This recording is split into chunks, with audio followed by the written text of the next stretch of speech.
दोस्तों, हम अक्सर अपनी लाइफ में ऐसी सिचुएशन फेस करते हैं जिसमें हम कुछ अपनी पसंद की चीज़ खरीदना तो चाहते हैं, लेकिन हमारी जेब हमें ये करने की इजाज़त नहीं देती है, क्योंकि हमारे ऊपर पर्सनल लोन, क्रेडिट कार्ड, घर की ईएमआई और बहुत सारे बिल्स का कर्ज होता है। हम में से बहुत से लोग तो सैलरी भी अच्छी ले रहे हैं, लेकिन पैसे बचना तो दूर, हमारे ऊपर कर्ज लगातार बढ़ता जाता है और हम हमेशा इस कर्ज के जाल में फंसे रहते हैं। दोस्तों, इसी का उपाय है डेव रैमजी की लिखी गई book the total money makeover. ये बुक पर्सनल फाइनेंस की अब तक की one of the best book है। इस बुक में ऑथर डेव रैमजी ने 7 स्टेप्स का एक प्रूवन प्लान बताया है। नमस्कार दोस्तों, स्वागत है आपका एक बार फिर Bhatt books corner YouTube channel पर। आगे बढ़ने से पहले यदि आप इस चैनल पर नए हैं तो चैनल को सब्सक्राइब करना बिल्कुल ना भूलें, क्योंकि इस चैनल पर आपको मिलती हैं हर मंगलवार एक नई बुक की समरी। तो चलिए दोस्तों, आज की वीडियो शुरू करते हैं।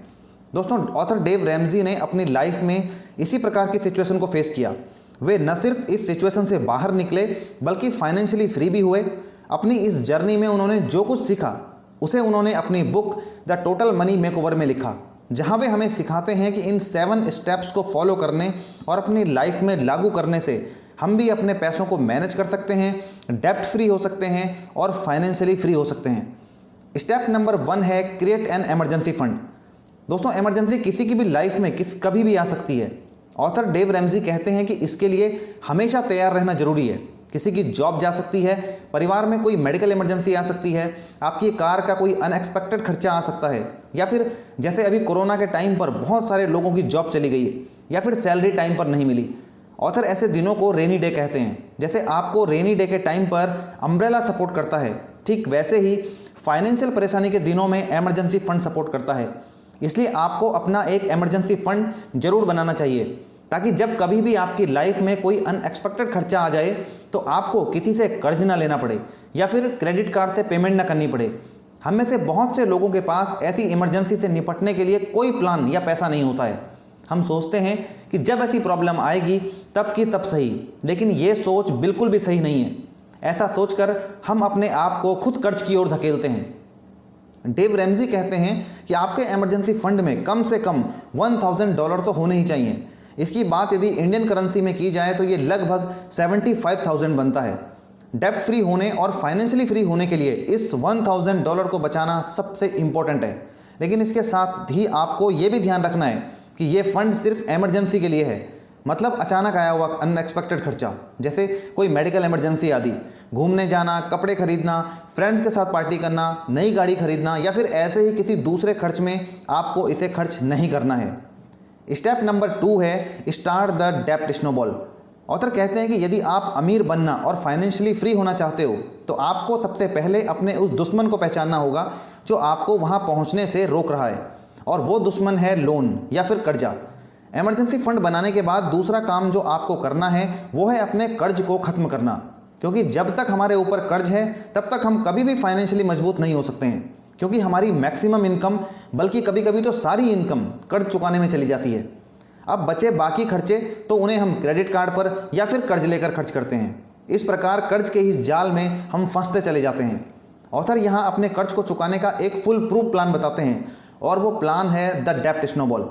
ऑथर कहते हैं कि फाइनेंस 80% आपके बिहेवियर पर डिपेंड करता है और 20% आपकी नॉलेज पर डिपेंड करता है। यदि हम वास्तव में डेब्ट फ्री होना चाहते हैं तो हमें अपने बिहेवियर में चेंज करने की ज़रूरत है, और डेब्ट स्नोबॉल मेथड बिल्कुल यही काम करता है। इसके अनुसार आप अपने सारे कर्जों की एक लिस्ट बनाओ। अब इसे छोटे कर्ज से बड़े कर्ज के हिसाब से लिखो। जैसे मान लो कि आपके पास 1.5 लाख रुपए का कार लोन है, 1 लाख रुपए का पर्सनल लोन है, 10,000 रुपये का क्रेडिट कार्ड डेब्ट है और 50,000 रुपये का एजुकेशन लोन है। तो आपको इसे इस प्रकार लिखना होगा: क्रेडिट कार्ड डेब्ट 10,000 rupees, education loan 50,000 rupees, personal loan 1 lakh rupees, car loan 1,50,000 rupees. अब डेब्ट स्नोबॉल मेथड के हिसाब से आपको स्मॉलेस्ट टू लार्जेस्ट डेब्ट पर अटैक करना है। मतलब सबसे पहले आपको सबसे छोटे डेब्ट, मतलब क्रेडिट कार्ड का जो ड्यू है आपका 10,000 रुपीज़ को, उसको चुकाने पर फोकस करना है। उसके बाद उससे बड़े डेब्ट एजुकेशन लोन जो कि आपका 50,000 रुपये है, आपको उसको चुकाने पर फोकस करना है, और इस तरह धीरे धीरे अपने बाकी सारे लोन्स पर अटैक करना है। इसके लिए आपको अपनी इनकम का पूरा बजट बनाना होगा। जहां से भी कुछ भी पैसा बच सकता है वो आपको अपने लोन को चुकाने में लगाना है। इसके लिए आपको अपनी इनकम को भी बढ़ाने की ज़रूरत है। एक्स्ट्रा इनकम के लिए आप कुछ पार्ट टाइम काम कर सकते हैं, अपना बिना ज़रूरत का सामान बेच सकते हैं। यदि आपकी महंगी कार की हैवी ईएमआई जा रही हो तो उस कार को बेच दें। इस प्रकार आपको एक पूरा प्लान बनाने की ज़रूरत है ताकि आप डेब्ट फ्री हो सको। स्नोबॉल का मतलब है जब बर्फ़ के पहाड़ की चोटी से बर्फ़ का एक छोटा गोला नीचे गिरता है तो वो हर बार अपने साथ और बर्फ़ को जोड़ता हुआ चला जाता है और इस प्रकार नीचे आते आते उसका साइज़ बहुत बड़ा हो जाता है। यही मेथड हमें यूज़ करना है। हमें छोटे से शुरुआत करनी है और आखिर में सबसे बड़े तक पहुंचना है। ऐसा नहीं है कि ये सिर्फ कुछ दिनों या महीने में ही हो जाएगा, लेकिन इसमें जितना भी समय लगे आपको बस अपने फॉर्मूले को नहीं भूलना है। जब तक ये कर्ज खत्म ना हो आपको चैन से नहीं बैठना है। स्टेप नंबर 3 है फिनिश द इमरजेंसी फंड। अब जब आपने $1000 का इमरजेंसी फंड बना दिया, अपने डेप्ट को ख़त्म कर दिया, तो अब आपको इस प्रकार से चलना है कि आप दोबारा डेप्ट में ना फंसो। क्योंकि बहुत से लोग कर्ज खत्म कर लेते हैं लेकिन फिर अपने टोटल मनी मेकओवर प्लान को वहीं रोक लेते हैं और दोबारा डेप्ट में फंस जाते हैं। आपके साथ ऐसा ना हो इसके लिए आपको अब ज़रूरत है अपने इमरजेंसी फ़ंड को बढ़ाने की। आपका इमरजेंसी फ़ंड इतना होना चाहिए कि यदि किसी कारण से आपकी इनकम रुक जाए तो आप 6 महीने तक बिना कोई कर्ज लिए अपने एक्सपेंसेस को मैनेज कर सको। मतलब आपकी टोटल मंथली इनकम का 6 गुना आपके इमरजेंसी फ़ंड में होना चाहिए। जैसे मान लो कि आपकी मंथली इनकम 40,000 रुपये है तो आपको 40,000 का 6 गुना मतलब 2,40,000 रुपये आपके इमरजेंसी फ़ंड में ज़रूर रखना चाहिए, ताकि यदि कोई बड़ी मेडिकल इमरजेंसी आ जाए या आपकी जॉब चली जाए और आपकी इनकम रुक जाए तो आपको अपने घर चलाने के लिए कर्ज या क्रेडिट कार्ड का सहारा ना लेना पड़े। आपको ये भी ध्यान रखना है कि आपका emergency fund easy to access होना चाहिए। मतलब आपको जब इसकी ज़रूरत हो तो आप इसे बिना किसी पेनल्टी के यूज़ कर सको। आपको इसे ऐसी जगह इन्वेस्ट नहीं करना है जहां ज़रूरत के टाइम इसे विड्रॉ करने पर हमें चार्ज देना पड़े। मान लो कि आपने इस पैसे को स्टॉक मार्केट में इन्वेस्ट कर दिया और जब आपको इसकी ज़रूरत हुई और उस समय स्टॉक मार्केट नीचे है तो आप उस पैसे को यूज़ नहीं कर सकते क्योंकि उसकी वैल्यू बहुत कम हो गई होगी। अब आप तब तक वेट करोगे जब तक मार्केट वापस ऊपर नहीं जाता और आपके पैसे की वैल्यू बढ़ नहीं जाती। इमरजेंसी फ़ंड का गोल रिटर्न कमाना नहीं है, इसका गोल है इमरजेंसी में हमें सपोर्ट देना। इसलिए अपने इमरजेंसी फ़ंड को ऐसी जगह रखो जहां से आप इसे इमरजेंसी में इजीली एक्सेस कर पाओ, जैसे कैश में या फिर एक सेपरेट सेविंग अकाउंट में। लेकिन यहां भी आपको यह ध्यान रखना है कि इमरजेंसी फ़ंड मतलब ओनली इमरजेंसी। स्टेप नंबर 4 है invest 15% of your income in retirement.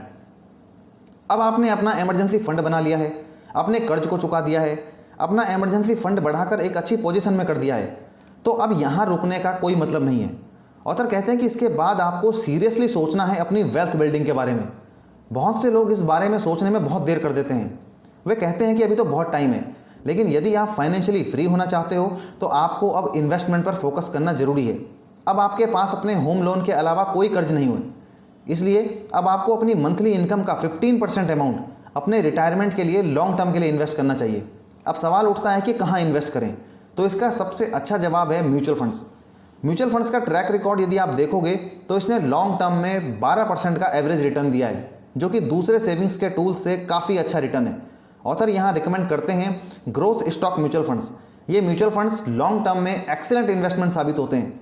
इनमें इन्वेस्ट करने के लिए ऑथर इस फॉर्मूले को फॉलो करने के लिए कहते हैं। आपकी इन्वेस्टमेंट का 25% ग्रोथ एंड इनकम फंड्स में, जिन्हें लार्ज कैप और ब्लू चिप फंड्स कहा जाता है, 25% ग्रोथ फंड्स में, जिन्हें मिड कैप और इक्विटी फंड्स कहा जाता है, 25% इंटरनेशनल फंड्स में, जिन्हें फॉरेन और ओवरसीज फंड कहा जाता है, और 25% एग्रेसिव ग्रोथ फंड्स में, जिन्हें स्मॉल कैप या फिर एमर्जिंग मार्केट फंड कहा जाता है। इनमें इन्वेस्ट होना चाहिए। इस प्रकार आपका एक मिक्स इन्वेस्टमेंट म्यूचुअल फंड्स में होना चाहिए। ये आपको लॉन्ग टर्म में कंपाउंडिंग इफेक्ट के द्वारा एक बेहतरीन रिटर्न जनरेट करके देगा।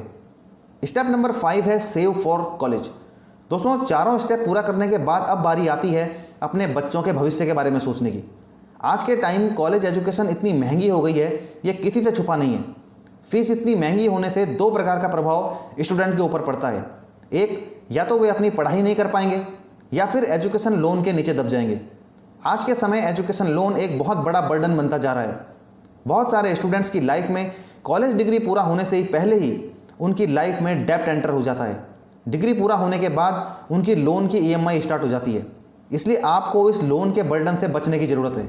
इसके लिए आपको पहले से ही प्लान करना होगा, ताकि जब आपके बच्चों को कॉलेज की फ़ीस की ज़रूरत होगी तो आप इसे लोन लेकर नहीं बल्कि कैश में पे कर पाओगे। ताकि आपके बच्चे अच्छी एजुकेशन लेकर कॉलेज से निकलें, ना कि डेप्ट लेकर। इस बात को बहुत से लोग जानते हैं कि बच्चों की एजुकेशन के लिए सेव करना चाहिए, लेकिन हकीकत में बहुत ही कम लोग ऐसा कर पाते हैं। ऑथर कहते हैं कि कॉलेज के लिए आपको ये 2 रूल फॉलो जरूर करने चाहिए। पहला है कैश में पे करना, और दूसरा है कि यदि आपको स्कॉलरशिप मिल सकती हो तो उसे ज़रूर लें। आपको रिसर्च करने की ज़रूरत है कि कौन सी स्कॉलरशिप आपको बेनिफिट दे सकती है। आज के समय में काफ़ी सारी एजुकेशन सेविंग्स स्कीम्स अवेलेबल हैं जिनमें आप इन्वेस्ट कर सकते हो। मान लो कि अभी आपके बच्चे की उम्र 5 साल है, तो हायर एजुकेशन के लिए आपके पास अभी लगभग 12 से 15 सालों का समय है। तो आप अपने बच्चे के लिए म्यूचुअल फंड्स में इन्वेस्ट कर सकते हो, क्योंकि 15 सालों के लंबे समय में आपको कंपाउंडिंग का बेहतरीन फ़ायदा मिलता है। स्टेप नंबर 6 है पे of your home mortgage. Total money makeover plan में यहाँ तक पहुँचने के बाद आपको यहाँ भी रुकना नहीं है। रिलैक्स होकर दोबारा पहले जैसी सिचुएशन में नहीं जाना है। इसलिए अब बारी आती है आपके पूरी तरह कर्ज फ्री होने की। मतलब अगर आपने होम लोन लिया है तो आप अभी अपने घर की EMI पे कर रहे होंगे, क्योंकि होम लोन जनरली लोग 15 से 20 सालों के लिए लेते हैं। लेकिन यदि आप फाइनेंशियली फ्री होना चाहते हो और चाहते हो कंप्लीट डेप्ट फ्री होना, तो अब आपको अपने होम लोन पर अटैक करने की ज़रूरत है। बहुत से लोग आपको ऐसे मिलेंगे जो कहते हैं कि ऐसा करना इम्पॉसिबल है, जबकि कुछ लोग इस कारण से होम लोन को जारी रखते हैं क्योंकि उनको सलाह दी जाती है कि टैक्स बचाने के लिए आपको होम लोन की ज़रूरत है। ऑथर डेव रैमजी कहते हैं कि आपको ये ध्यान रखना है कि सिर्फ टैक्स बचाने के एम से होम लोन को कंटिन्यू करना सही नहीं है।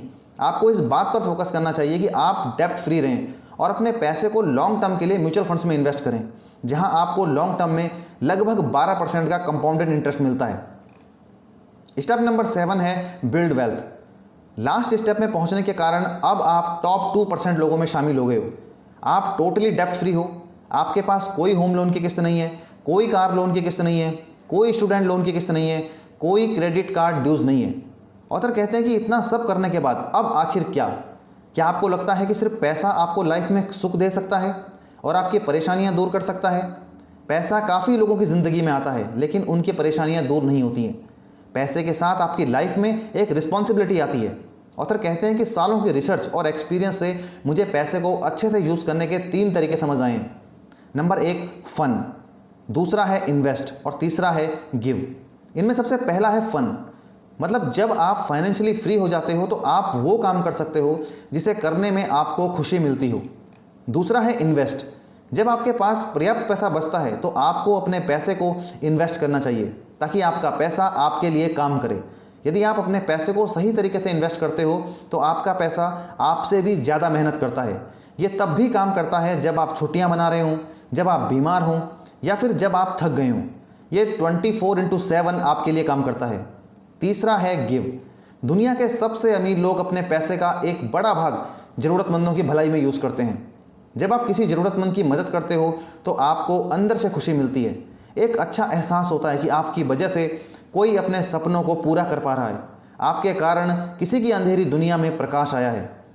दोस्तों, इस प्रकार इस वीडियो में हमने 7 स्टेप्स में सीखा कि हम कैसे अपने पैसों को मैनेज कर सकते हैं, डेप्ट फ्री हो सकते हैं और फाइनेंशियली फ्री हो सकते हैं। दोस्तों, यदि आप भी अपनी लाइफ में डेप्ट को हटाना चाहते हो और फाइनेंशियली फ्री होना चाहते हो तो इस बुक को जरूर पढ़िए। मेरा विश्वास है कि ये बुक मनी मैनेजमेंट के प्रति आपकी सोच को पूरी तरह से चेंज कर देगी। यदि वीडियो अच्छी लगी हो तो इसे लाइक करें, शेयर करें और हाँ, यदि चैनल को सब्सक्राइब नहीं किया है तो जल्दी से सब्सक्राइब करना बिल्कुल न भूलें। मैं आपसे फिर मिलूंगा नेक्स्ट ट्यूसडे एक नई बुक समरी के साथ। धन्यवाद दोस्तों।